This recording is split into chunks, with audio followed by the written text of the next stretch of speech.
Hello et bienvenue dans cet épisode 15 du podcast Upgrade. J'espère que tu vas bien. Hier, j'ai eu une discussion sur Facebook, réseau de vieux, je sais, avec des collègues. Et en fait, ils me disaient qu'ils en avaient marre des réseaux. Enfin, à la base, c'est moi qui ai posté quelque chose là-dessus. Et il y a plein de gens qui ont réagi à mon post et qui ont dit ouais, c'est vrai, on en a marre, blablabla. Parmi les raisons, il y avait notamment les nombreux bugs qu'il y a sur les réseaux sociaux, mais surtout des identifications. Il y en a de tous les côtés sur Facebook, avec notamment la possibilité dans les groupes et les pages pour les admins d'identifier tous les followers, enfin tous les membres du groupe en un seul clic, en mettant le petit arrobase avec everyone ou tout le monde. Ça, c'est juste insupportable. Il y avait aussi la présence trop grosse des pubs. Il y avait aussi quoi d'autre? Les contenus voilà, qu'ils n'ont pas demandé à voir, qui sont présentés comme si c'était les posts de leurs potes, alors que pas du tout. Au-delà de ça, il y avait aussi le fait que les discours sont souvent redondants, ils sont trop fake, ça manque d'authenticité, enfin bref, les gens en ont marre. Il y a une énorme perte d'intérêt sur les réseaux sociaux. Là, c'était Facebook, mais ça marche aussi pour Instagram et de plus en plus sur LinkedIn avec aussi le cirage de pompe mutuel sur LinkedIn. Enfin bref, tu connais. Et donc aujourd'hui, j'aimerais partager avec toi 14 manières de développer un business sans avoir recours à la création de contenu sur les réseaux sociaux. Alors, dans le titre, j'ai dit comment lancer un business sans réseaux sociaux pour la faire courte, mais il y a une petite différence entre ne pas utiliser de création de contenu sur les réseaux sociaux et utiliser d'autres fonctions des réseaux sociaux. Tu vas voir. En tout cas, tu peux te concentrer sur un ou deux des canaux que je vais te présenter et te spécialiser dessus, ou alors au contraire, tu peux multiplier ces canaux, ça ce sera à toi de voir. Avant de te présenter tout ça, pense à t'abonner au podcast si c'est pas encore fait et à mettre 5 étoiles ou un like selon la plateforme sur laquelle tu l'écoutes parce que ça m'aide énormément à développer le podcast, donc merci à toi. Et sans plus tarder, c'est parti. La première façon de lancer un business sans réseaux sociaux, c'est de développer une newsletter. Alors, les newsletters, là, tu vois, jeudi dernier, j'étais à un rendez-vous dans un business club, un événement networking. Et à chaque fois que je disais aux gens que je commençais à développer une newsletter, tout ça, ils me disaient, ah bon, mais c'est pas mort. Mais non, c'est pas mort du tout. Donc, moi, je te conseille, en tout cas, si ça te branche, de créer une newsletter régulière pour partager des mises à jour, des conseils, des histoires, des offres exclusives, pardon. Enfin bref, tu peux partager plein de choses. Moi, je suis partie sur le mode du building public, mais il y a plein d'autres manières de développer une newsletter. En tout cas, ça permet de construire une relation qui est assez directe et qui est aussi sur le long terme avec ton audience. Pour la petite info, faut savoir que quand j'ai vendu ma toute première formation, donc Time Master, à la base, je pensais faire zéro vente. Je m'étais dit, ouais, comme beaucoup de créateurs de contenu à l'époque, du coup, sur les réseaux sociaux, je vais faire zéro vente pendant la première formation, la deuxième, la troisième, et puis peut-être que la quatrième, ça décollera. Et en fait, je me suis retrouvée avec des ventes à ma grande surprise. Et quand j'ai analysé les statistiques, j'ai remarqué que j'avais un taux de conversion de 20% sur la newsletter. Alors, j'avais pas énormément de monde dedans, mais quand même, il y a eu un taux de conversion de 20%. C'est juste énorme. Et surtout, je me suis rendu compte que j'avais réalisé l'intégralité des ventes via cette newsletter. Et ça, c'était juste incroyable.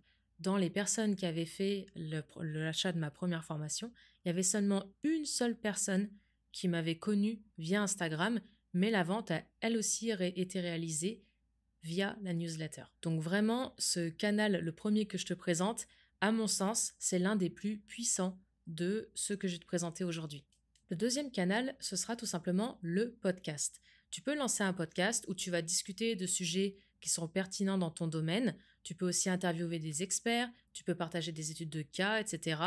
Là aussi, je trouve que c'est un excellent moyen de construire une communauté qui est assez engagée, une audience qui est assez engagée et sur le long terme. Moi, c'est ce que je fais là avec Upgrade et il n'y a pas très longtemps, quand j'ai annoncé que je me retirais d'Instagram, tout ça, que je n'allais plus créer de contenu sur les réseaux, j'ai eu pas mal de gens qui m'ont dit ah ouais, tiens, moi j'ai connu ton podcast, blablabla, c'est super. Et il y a des personnes parmi elles qui m'ont dit bah tiens, c'est un tel ou une telle qui me l'a recommandé. Sauf que je connaissais pas du tout ces personnes-là. Et en fait, je me suis rendu compte à ce moment-là que le podcast, même s'il était dans ses débuts, même s'il avait moins de 20 épisodes en l'occurrence, eh bien quand même, il y avait des gens qui l'écoutaient, dont j'avais pas connaissance et qui le recommandaient autour d'eux. Donc ça aussi, pour moi, c'est un canal qui a de l'avenir et qui peut être très efficace pour lancer ton business. La troisième manière, ce sera tout simplement d'utiliser le référencement naturel, appelé aussi SEO. Donc là, pour ça, il va falloir que tu crées du contenu, non pas sur les réseaux sociaux, mais sur ton site web, et que tu références ce contenu, enfin que tu fasses en sorte qu'il soit référencé correctement avec certains mots-clés pertinents, tout ça. Il y a aussi le fait d'avoir une bonne structure sur ton site qui peut grandement t'aider à augmenter ta visibilité. Enfin bref, il y a plein de techniques. Moi, je ne suis pas une professionnelle du SEO, clairement, mais je sais que ça fonctionne depuis très longtemps pour de nombreux entrepreneurs, qui soient en ligne ou offline aussi. Ça arrive. La quatrième manière, elle est directement en lien avec le référencement naturel, ça va être d'utiliser le marketing de contenu. Donc là, il va s'agir en fait de créer du contenu utile et informatif. Donc ça peut être des articles de blog, comme je viens de le dire, mais aussi des livres blancs. Alors ça, c'est un terme qui était souvent utilisé avant, mais maintenant on dit un peu e-book. Ça dépend. Le terme livre blanc revient un petit peu à la mode. Donc bon, livre blanc. Ça peut être aussi des guides, ça peut être des rapports. Enfin bref, tout ce qui peut intéresser ta cible, ton audience. Et via ce contenu-là, tu vas essayer d'engager ton audience, là aussi encore une fois, sur le long terme. Et bien entendu, avec ça, tu vas essayer de référencer correctement tout ce contenu-là pour attirer du trafic organique. Et dans la même lignée, j'arrive à la cinquième manière de lancer un business sans réseaux sociaux, ça va être d'utiliser les tunnels de vente. Là, tout simplement, tu vas créer ce qu'on appelle un freebie ou un lead magnet. Ça peut être pareil, un guide, un quiz, un challenge, ça peut être une masterclass, ça peut être un article, ça peut être plein de choses. Et quand les gens vont cliquer dessus, donc ton audience, elle va cliquer pour avoir ce contenu qui est vraiment spécifique, que tu vas leur donner en échange d'une adresse email. Ensuite, ça va les emmener vers donc, ce qu'on appelle un tunnel de vente dans lequel tu auras créé des campagnes personnalisées pour promouvoir tes offres, et tu vas envoyer ces campagnes donc à des prospects, puisque là, cette audience, elle devient vraiment des prospects qui sont intéressés. Et tu peux aussi envoyer toutes ces campagnes à tes clients déjà existants. Parce que la fidélisation, il faut savoir que ça coûte environ 12 fois moins cher que l'acquisition de nouveaux clients. Et dans ces tunnels-là, tu vas faire notamment une promotion limitée dans le temps et individualisée. Donc par exemple, la personne, elle vient, elle clique pour avoir le lead magnet, et ensuite, elle a accès à une page. Et sur cette page, tu vas présenter ton produit, ton service, etc. Et tu vas mettre un bouton avec une promotion. Cette promotion, elle sera donc limitée dans le temps, et la personne, elle y aura accès que en passant par cette page ou par l'un des emails qui seront envoyés automatiquement dans la campagne qui est liée à ce tunnel. Et donc, si elle veut profiter de cette promotion, eh ben, elle va devoir cliquer sur ce lien-là et elle le trouvera nulle part ailleurs. Ça, c'est un système qui est très, très, très puissant, honnêtement. Ça permet de créer des revenus qui tournent. Alors, je ne vais pas dire en automatique parce qu'il y a toujours quelques petits trucs à faire par-ci, par-là, mais de manière passive, donc décorrélée du temps qu'on y passe. Et maintenant, avec certaines technologies, c'est de plus en plus facile à créer. Ça prend de moins en moins de temps. Donc voilà. Ça, c'est une méthode pour moi qui est de plus en plus intéressante à expérimenter. La sixième méthode, ça va être tout simplement d'utiliser le bouche à oreille. Moi, j'appelle ça plutôt de la recommandation. Tout simplement, tu vas fournir un service ou un produit qui est assez exceptionnel, qui est bon, et les personnes qui achètent ce produit, ce service, elles vont tout simplement en parler autour d'elles, à leurs amis, à leur famille, à leurs collègues, avec ou sans rétribution d'ailleurs. Il y en a qui le font juste comme ça par plaisir, et puis tu en as d'autres qui peuvent être incités par des petites récompenses. Ça peut être une réduction sur quelque chose qui est lié à ton produit ou ton service. Ça peut être aussi une réduction sur un prochain achat, etc. Bref, il y a plein de manières de faire. Et ça, honnêtement, c'est une méthode qui fonctionne depuis la nuit des temps. Littéralement, c'est la première méthode qui a fonctionné pour développer des business depuis le début des business. Dans la même lignée que ça, on a aussi donc la septième méthode, qui consiste à mettre en place un programme de fidélité et de parrainage ou d'affiliation. Donc là, il va s'agir tout simplement d'encourager tes clients actuels à revenir et à recommander ton entreprise et tes services en leur offrant tout simplement des récompenses. C'est très très proche de la recommandation tout à l'heure, sauf que là, la récompense, en l'occurrence, elle récompense la fidélité. La personne qui s'inscrit à un programme de fidélité, comme on en voit partout depuis des années et des années, elle va avoir des avantages pour le simple fait de revenir commander chez toi, de revenir acheter chez toi. L'un des programmes de fidélité les plus connus, c'est certainement dans les restaurants où tu as par exemple une petite carte avec 10 tampons à mettre dessus, et le 11e, ça va être soit un produit gratuit, par exemple un dessert, une boisson, etc., soit carrément un repas gratuit. En ce qui concerne l'affiliation, là, il va s'agir surtout d'inciter des personnes à vendre tes produits et services elles-mêmes à leur audience, tout ça, à leur public, et en échange, elles vont prendre un pourcentage sur les ventes. Ça, c'est aussi une méthode qui fonctionne extrêmement bien depuis des années et des années, et c'est une méthode qui est de plus en plus importante, notamment sur le business en ligne, mais pas que. À titre personnel, c'est d'ailleurs une méthode que je compte exploiter dans un avenir plus ou moins proche. Enfin, en tout cas, je l'envisage vraiment. Donc, je te dirai, si je le mets en place, je te donnerai un petit peu les retours d'expérience que j'aurais eu. Mais en attendant, pour l'instant, j'en fais pas encore. Mais ça m'intéresse. J'arrive à la 8e manière de lancer un business sans réseaux sociaux. Et ce sera tout simplement de mettre en place des partenariats et des collaborations.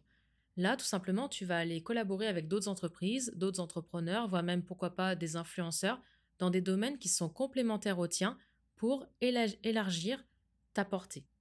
Tu peux par exemple faire un épisode de podcast avec ces personnes, tu peux faire un webinaire en commun, tu peux faire, je sais pas, un article de blog invité, ou tu peux aussi proposer une offre groupée avec un partenaire.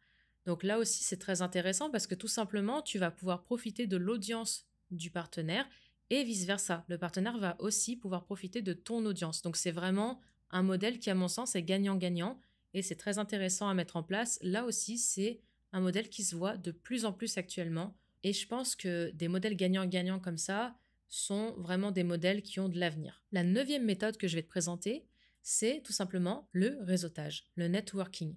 Voilà, va participer à des événements de ton industrie, va à des conférences, va à des ateliers, à des meet-ups et rencontre tes pairs, rencontre des personnes qui sont dans le même milieu que toi ou rencontre d'autres entrepreneurs avec qui tu peux nouer des amitiés et des relations professionnelles. Ça va t'aider notamment pour les partenariats et aussi dans ces événements, tu peux rencontrer bien sûr des clients potentiels. Et là, tout simplement, ça peut t'aider pour faire des ventes. À titre personnel, c'est notamment le réseautage qui m'a permis de développer ma carrière musicale à l'époque. Donc vraiment, je ne peux que te recommander de réseauter, réseauter, réseauter et réseauter. La 10e méthode, ça va être d'utiliser quelque chose de très connu depuis des dizaines d'années aussi, c'est tout simplement la publicité traditionnelle. Donc quand je dis traditionnelle, il s'agit de publicité, par exemple comme les panneaux d'affichage, les flyers, la presse locale, la radio, la télé, etc. en fonction de ton public cible et surtout de ton budget. Parce que mettre une annonce dans la presse locale, c'est pas du tout la même chose que faire une pub à la télé. Donc ces médias assez traditionnels, ils sont plutôt boudés en ce moment par pas mal de nouveaux entrepreneurs, mais ils sont là, ils existent et je tenais quand même à les inclure dans cette liste parce que je pense quand même qu'ils restent importants, même si en ce moment ils sont pas trop en vogue. Et ça m'amène aussi à la 11e méthode, qui est tout simplement la publicité, mais cette fois en ligne. Donc là, tu peux utiliser Google Ads, qui va mettre tes publicités notamment sur YouTube, et tu peux aussi utiliser la suite Meta. Donc là, tu auras tes publicités sur Facebook, Instagram ou WhatsApp, et tu peux aussi faire de la publicité sur des sites spécialisés. La pub, on en voit énormément sur les réseaux sociaux, peut-être même un peu trop. Je pense que les gens s'en lassent un petit peu. C'est pareil sur YouTube, quand tu as une vidéo qui est coupée en plein milieu pour une pub et que tu vois 50 fois la même. Moi, en ce moment, c'est toujours les mêmes et même si le contenu m'intéressait à la base, là, j'en suis à un point où personnellement, je n'en peux plus d'entendre ces pubs. En l'occurrence, une pub pour le spectacle du Fantôme de l'Opéra qui a lieu à l'Opéra de Dubaï bientôt, là, à la fin du mois. Je n'en peux plus d'entendre cette mélodie alors qu'à la base, j'adore vraiment cette mélodie. Mais là, vraiment, c'est juste trop, quoi. C'est too much. Donc bon, quoi qu'il en soit, même si du côté utilisateur, c'est pas forcément hyper agréable de se faire couper tous ces contenus par de la publicité, du point de vue entrepreneur, ça peut être intéressant de pousser certaines offres, certains freebies aussi, donc certains lead magnets via de la publicité en ligne pour notamment faire de l'acquisition, c'est-à-dire faire grossir ta notoriété et ta visibilité. En numéro 12, j'ai noté notamment de participer à des forums et des communautés en ligne. Ça aussi, c'est un outil qui est assez puissant. Alors, il y a eu une espèce de vague, c'est-à-dire que dans les années 2014, 2015, 2016, notamment les groupes sur Facebook étaient vraiment très, très, très en vogue. Après, il y a eu une vague, c'était vraiment le creux de la vague. Et maintenant, ça revient un petit peu. Alors, il y a les groupes sur Facebook, comme je viens de le citer, mais il y a plein d'autres communautés en ligne. Il y a Reddit, il y a Quora, il y a plein de choses. Et il y a aussi des communautés privées en ligne. Ça peut être des business clubs qui sont en ligne. Moi, je connais notamment les punks du web qui a été créé par Thibault Louis. Je suis aussi membre du Panthéon Business Club qui a été créé par Alex et PJ de Bodytime. Donc voilà, il y a plein de petites communautés comme ça qui se construisent, soit dans des marchés de niche, soit des communautés ouvertes à plein d'entrepreneurs. Quoi qu'il en soit, c'est toujours une bonne chose d'aller dedans et de participer, de te faire des contacts. Ça revient un petit peu à faire du réseautage, sauf que cette fois, c'est pas en physique, c'est en ligne et ça marche aussi. L'avant-dernière méthode que je veux te présenter, donc la 13e, c'est tout simplement d'organiser des webinaires et des ateliers en ligne. Alors ça ressemble un petit peu à ce qu'on a vu un peu plus haut, quand je te parlais notamment de créer des lead magnets pour attirer des prospects dans des tunnels de vente. Sauf que là, l'intérêt de ces webinaires et de ces ateliers, ce ne sera pas d'amener les gens dans un tunnel de vente, mais réellement de donner de la valeur ou carrément de vendre tes produits et services à la fin de ces ateliers. Alors, ces ateliers et ces webinaires, ils auront pour but d'éduquer ton public, ton audience, sur des sujets qui sont pertinents tout en présentant aussi tes produits et tes services au passage. La raison pour laquelle j'ai pas lié ça au tunnel de vente, c'est qu'il y a des personnes qui fonctionnent exclusivement comme ça, avec des ateliers, et qui ne font pas de tunnel de vente derrière, qui vendent directement leurs produits et leurs services via ces ateliers, via ces webinaires. Même si actuellement, en réalité, les webinaires et les ateliers en ligne, ça constitue de plus en plus l'introduction en fait des tunnels. C'est-à-dire que c'est un petit peu le point d'entrée des tunnels à l'heure actuelle. Mais voilà, sache que tu peux tout à fait faire des webinaires et des ateliers en ligne sans emmener derrière ton audience dans un tunnel de vente. Et enfin, la 14e méthode pour lancer ton business sans réseaux sociaux, ça va être de travailler tes relations publiques. Ce que je veux dire par là, c'est que tu vas venir donc réseauter un petit peu, ça fait un petit peu partie du réseautage, tu vois, mais surtout tu vas faire ça dans le but d'obtenir des mentions médiatiques dans des publications en ligne, dans des blogs, dans des podcasts, dans des émissions de télé, etc. Tu vas chercher en fait à être visible sur les médias des autres en travaillant tes relations publiques avec ces personnes-là. C'est pas tout à fait comme les partenariats ou les collaborations que j'ai mentionnées un peu plus tôt, parce que là, tu vas pas forcément venir créer un contenu, c'est-à-dire un podcast par exemple ou un article avec ces partenaires-là, avec ces personnes-là. Tu vas pas venir collaborer en soi, tu vas juste être mentionné par ces personnes. Il y a beaucoup d'entrepreneurs qui font ça, notamment avec Forbes. Tu as déjà sûrement vu passer des entrepreneurs qui disent oui, j'ai été dans le magazine Forbes. Eh bien, c'est typiquement ce genre de choses. C'est le travail des relations publiques. Alors, à noter quand même que pour passer dans Forbes, normalement, c'est juste quelque chose que tu dois payer. Voilà, tu payes ton petit article dans Forbes et t'atterris dans Forbes. Comme ça, tu peux dire à tout le monde que tu es passé dans Forbes et tu peux mettre ça sur la bannière de ton site web. Ça fait bien, ça fait sérieux, ça incite à la confiance. Donc voilà, bon, il y a beaucoup de gens qui en ont un petit peu abusé. C'est pareil avec les passages sur BFM Business et tout ça là. Mais quoi qu'il en soit, ça reste une méthode pour lancer ton business sans créer de contenu sur les réseaux sociaux. Et c'est pour ça que je tenais quand même à l'inclure dans l'épisode d'aujourd'hui. Alors, toutes ces méthodes que je viens de te présenter, elles fonctionnent. Elles fonctionnent toutes. Ça, c'est quelque chose de sûr. Il n'y a pas une méthode meilleure que les autres. Il n'y a pas une méthode qui est la méthode ultime. En fait, ça dépend surtout déjà de ton domaine d'activité, des produits et services que tu proposes, mais aussi de ta personnalité et de ce que tu aimes faire ou non. Il y a certaines personnes qui ne sont pas forcément à l'aise avec le réseautage en physique, alors qu'elles sont très bonnes pour mettre en place de l'affiliation, par exemple.